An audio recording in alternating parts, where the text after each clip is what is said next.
Well, hello YouTube, it is RL coming to you once again from my channel. I have a new topic today for you. I'm going to be ranking all the Indiana Jones movies from worst to best. So let's get started, YouTube. So there's only 4 movies in the Indiana Jones saga trilogy. Well, not trilogy, it's 4 movies. There is going to be a new Indiana Jones movie coming in the next couple of years, I believe, with Harrison Ford. I believe he's a little too old to play the part, but if anyone could do it, it would be him, because for some reason he transcends age. That being said, they probably should reboot the character eventually and hire someone who's younger. But how do you replace Harrison Ford in this role? It's so iconic. You couldn't even do it with Solo. No one could play that part. Harrison Ford's got this charm about him. He is a credible, charismatic person and actor, and those characters, Han Solo and Indiana Jones, will always be linked to Harrison Ford. Hopefully they could continue it without him eventually. So that is not what I will be talking about now. I will be getting into the ranking of Indiana Jones. So let's get started, YouTube. Number 4 on the list, which is pretty obvious, everyone agrees with this, Indiana Jones and the Kingdom of the Crystal Skull. Just a terrible movie. It is the worst by far out of all the Indiana Jones movies, not even close. Everything else is really good, so that's a little harder to rank, but this movie that came out in 2008 is just horrendous. It was badly written, the script was a joke, as I said, the tone was a bit off at times, it was silly, the special effects were just awful, there was not a lot of practical effects. There were a lot of like stupid animation with monkeys in the rainforest thing. The gophers in the beginning of the movie just was a perfect example of where this movie was going to go. It was just stupid and silly, and it was just didn't respect the tone, the history of the character that they set up in those first 3 movies. Harrison Ford was fine. Didn't look like he really cared to be in it, but I mean, he wasn't terrible. He wasn't the worst thing in this movie. I didn't like his son. Don't even remember his name. Shia LaBeouf. What is his name? So what else could I say about this movie that hasn't been said? It just wasn't really well done. It wasn't well received. Just kind of felt like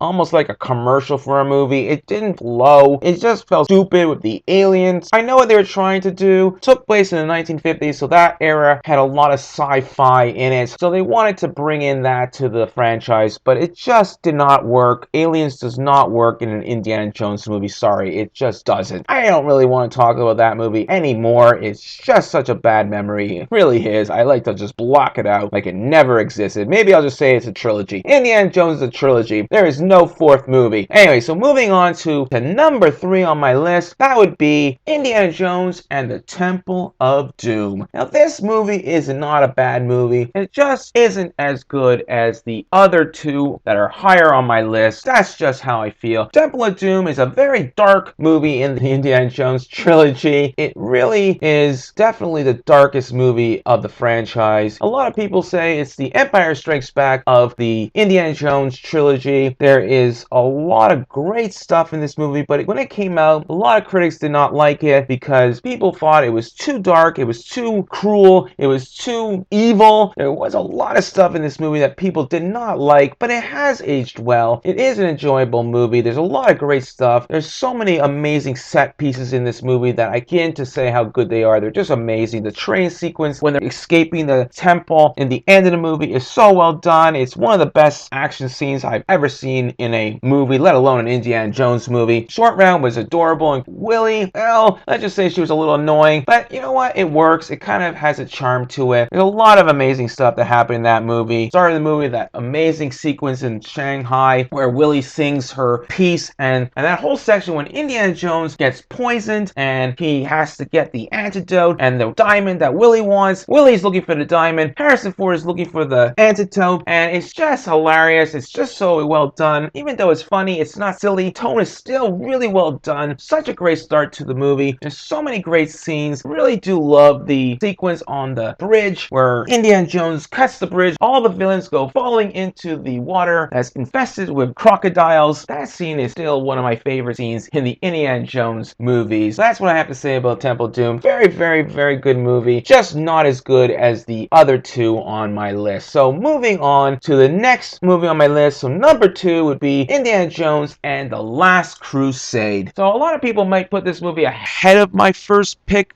But I find that this movie, even though it's really amazing and it's really awesome, I feel there were times where it got a little too silly for my liking. The opening sequence with Indiana Jones as a kid, I didn't really like it as much. It kind of felt like filler. They were trying to do something, which I understand what they were trying to do, to explain where he got his fear of snakes, where he got the scar under his lip, but I felt that the humor in it was a little silly. I didn't like it as much as the rest of the movie. That's not terrible by any means. It just wasn't as good an opening than what we saw in the other movies like Temple of Doom and Raiders of the Lost Ark. So that's how I felt. But Crusade was a really well done movie. It had the Nazis again. It had a lot of great moments. They were searching for the Holy Grail, everlasting life. Nazis were also looking for it, so they were racing against the Nazis. Indiana Jones' father was kidnapped, and it was a very personal journey for Indiana Jones this time around with his father. There was a lot of fun moments with Harrison Ford and Sean Connery. He was only 11 years older than Harrison Ford. It was kind of funny that he wasn't that much older, but he looked a little older. He looked like the father, so it was really well done. Tone was a little silly at times, a little bit more silly than I would have liked, but it was a really enjoyable movie, a lot of great action sequences, and I really liked the moment with the tanks in the desert, Indiana Jones on a horse. It was really exciting. One of the best sequences in all of the franchise. It was so well done and choreographed, just amazing. And of course the ending where they have all these traps and everyone was getting their head cut off. And of course Indiana Jones made it through unscathed. He used the book, but it was actually a diary that his father wrote because he was obsessed with this Holy Grail. Diary helped him discover ways to avoid those traps that would have cut off his head. And it was so well done and it was so well executed. It had a lot of twists and it had a lot of great adventure. Obviously it's an adventure, it's an Indiana Jones movie. It's got to have adventure. If it didn't have adventure, it wouldn't be an Indiana Jones movie, and it wouldn't have been second on my list. So moving forward, obviously number one, the only movie left, Raiders of the Lost Ark. Now, so this is the first movie of the franchise, obviously, but it was the best one. It had a perfect tone. It was so entertaining. The character was conceived by George Lucas. He had this idea of an archaeologist who was going on all these adventures, and he was on vacation. Steven Spielberg was there and told him about this story. Spielberg was really upset that he wasn't able to direct a James Bond movie that he really wanted to do.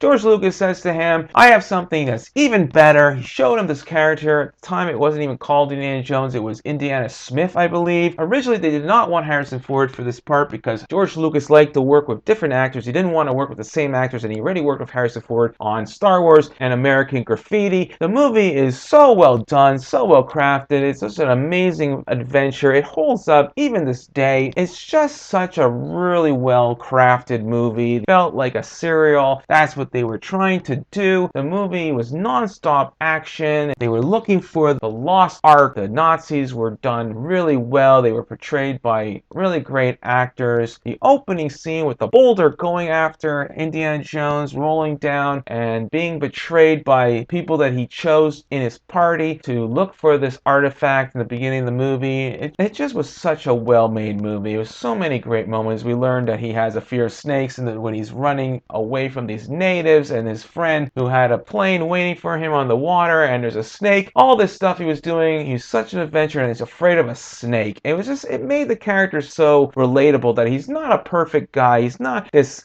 person who's tough all the time. He's a tough guy, but he's afraid of a snake, which makes him more relatable as a character. It was so well done. I could talk way more about this, and I will a little bit because I want to go more into it. It's hard to say what my favorite part in this movie is. There's so many great action scenes. There's a moment when Indiana Jones is fighting a Nazi near a plane, and all of a sudden, this big giant comes out of nowhere and challenges him to a fight, and he's way bigger, in trouble. He's pounding on him, and then, of course, guy starts wailing on him, beating him up so strong, and all of a sudden, of course, Indiana Jones tricks him by pretending that something else is there. He hides his face, and he gets bloodied by the propellers and probably gets killed. And also, I love the relationship with him and Marion. She was a very feisty character. They know each other. They had a backstory between the two. They've known each other for 10 years. He comes back into her life. She punches him in her bar. So you know right away that she's a tough character. She could take care of herself. She was very tough. I love the dynamic between them two. Out of all the female characters in the Indiana Jones trilogy, I believe she was the best. The chemistry between the two was unbelievable. That's what made the movie so good. And that's why I put it the number one on my list, because everything was just perfectly done. Everything everything just fell into place. It was just a perfect adventure, no boring moments, everything was great. One of my favorite action movies of all time, Indiana Jones, Raiders of the Lost Ark. So there you have it, YouTube. That's my ranking of all the Indiana Jones movies from worst to best. I hope you liked it. This is RL. Leave a message below and give me your ranking of all the Indiana Jones movies. Don't forget to like, subscribe. I will have more videos for you in the weeks, months, and years to come. Bye for now.